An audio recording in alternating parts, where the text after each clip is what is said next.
Here are three fitness goals that will not help you stay consistent with your fitness habits.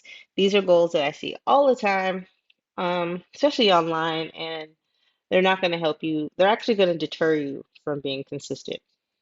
So here's number one. Start with this one. Trying to do something like someone else. You can be inspired by people, that's great. But as soon as you try to copy someone else's like fitness journey, you will be disappointed. I almost guarantee it. I don't want to like all the way guarantee it because, whatever, but I almost guarantee that you will be highly disappointed in because it's not you. You're not this person. You're a different person. You have a different body, you have a different mindset, you have a different environment that you're in. It's not really fair for you to try to copy someone else, like fair for your fitness journey, because yours is your own. And I see a lot of coaches try to tell people like, oh, if you do this exact formula or use this exact journey or use this exact outline, you are going to get this result. And you're going to be mad because you're not going to get that result. And you may not even be able to follow that exact path or outline because it's not yours. So I'm big on personalization, customization, and figuring out what you need and helping get that. Um, Number two is gonna be a big one. I'm wondering if I should save it to last, but it's on my brain first, so I'm gonna say it. Body goals. Body goals.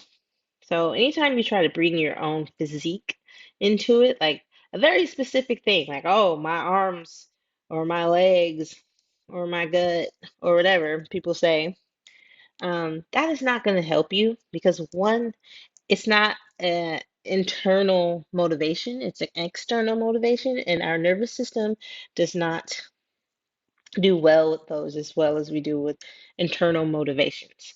Most of our decisions are based on internal motivations. That's just human and animal nature. So as soon as you start to say, oh, I want to fix this part of my body, one, your mental health actually goes down. You're telling your body that it is not good enough as it is. And when you work out, it automatically go the way it's supposed to go. You can't control where the fat goes in your body. Like my legs, as a dancer, I've never had tone legs. Like I could do all the things. I'm strong. I could leap. I could twirl, whatever. But my legs have never been super cut. And at first it bothered me. I'm like, well, I'm doing everything like everybody else. But that's just not in my genetics. It's never been like that for me. Like I think I had a line one time, but it took like 6 years to get one little line.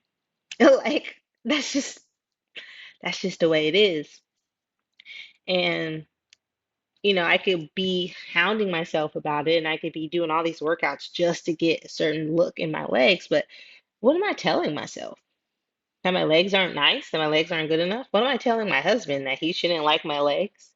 You know? And then you start to have this body dysmorphia, this body image dysmorphia in other places in your body. And then your mental health just goes down. You're going to compare yourself to others. You're going to not like yourself. And that that negative emotion is not going to propel you forward in your fitness journey. It's actually going to leave you stagnant. You're going to stay still because you're not going to see the results. You're going to be like, oh, I'm not getting the results I want. I'm not doing this no more. You know, and that's that happens to people. I've seen it happen to people. So you don't want to rely on physique goals to stay consistent. It's not good for you, period. Um, and number three, the last goal that will keep you from being consistent is trying to do too much. One goal that I see, consistency is the best fitness goal, but that's not the same as frequency. Some people say, I'm going to work out every day when they haven't even worked out for 3 times a week yet. Doing that is going to set your nervous system up for failure because It's never done that before. It's never worked out 3 times a week, let alone every day of the week. So if that's your goal, you're going to fail because you're going to burn out. It's going to be too much. Your muscles aren't going to be able to keep up. Your nervous system isn't going to be able to keep up. And you're just not going to enjoy the process. So I would say start with 2 or 3 times a day or 2 or 3 times a week. That will kind of jumpstart your nervous system. I'm not saying you can't work out every day. do you, but do it smart. Ease your way into it and make sure you change it up. It doesn't have to be an intense workout every day, especially for women. We're not designed like that. I mean, monthly our bodies change, our hormones change, and that affects our consistency and our fitness journey. And that's another post. And I would definitely talk about that because I definitely organize my fitness journey based off of my cycle. So you are going to set yourself up for burnout if you choose to try to work out every single day, especially right off the bat.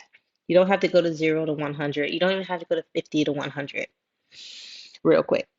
So those are the top 3 fitness goals that will actually keep you from consistent fitness habits.